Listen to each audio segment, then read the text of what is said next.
Okay, Doc, here at the airport, off to Sydney. How's the team feeling? Yeah, obviously it's been a 6-day turn since our last game, so our training week was probably a little bit reduced in what we've been doing recently, but everyone's healthy, relatively healthy. There's a bit of coughing and spluttering in Adelaide at the moment, but we're heading to Sydney where the weather's a bit better, so it should be good.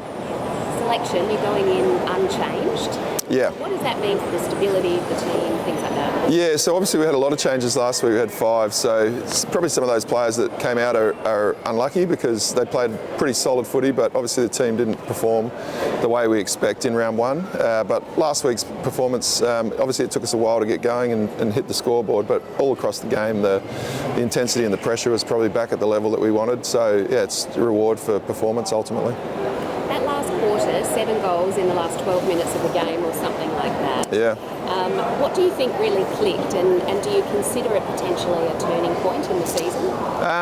Yeah, well, as I said, I thought the pressure that we'd applied right across the game was at the level, and Geelong, to their credit, they probably controlled a fair portion of the game with their handball receives and uncontested possession, but yeah, finally we started to win a little bit of that battle, and then I think the effort across the first 3 and a bit quarters resulted in some open field play in that last 10 minutes when we were able to make the most of our chances. And something to celebrate for the team this weekend is Danielle Ponta playing her 75th game and in Indigenous round. Yeah. Really nice for the team. Absolutely, yeah. So her 74th game was pretty good, so hopefully she can perform somewhere near that level. But yeah, looking back at Danielle's highlights over that 75 games or 74, some remarkable moments for our team, for our club. We were really fortunate to have her as part of our group, and yeah, it'll be a great celebration. And yeah, it's fitting that it does land in Indigenous round. So we've got that over the next two games, so 1 away and then 1 at home. So 2 opportunities for her to celebrate not only Danielle but just the impact that Indigenous players have had right across the competition. It's great.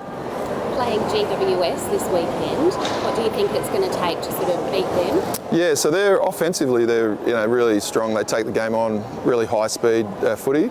Probably this year they've added a little bit more control to that. So previous years it's been all handball. Now they're trying to use the ball by kick a little bit more. So defensively it'll be a good challenge for us. So that'll be the starting point. Can we get our defence back at the level that it was last week? And then if we do that, I feel like opportunities will come our way. Sarah Allen not travelling with the team? No, yeah, so Sarah pulled out of the game 15 minutes before kick-off last week with a really mild quad strain, which was obviously disappointing for her, but the good news is that it is relatively minor, so she'll miss this week. She'll be a chance for next week, and obviously we'll just make sure she's 100% right before we put her back out there.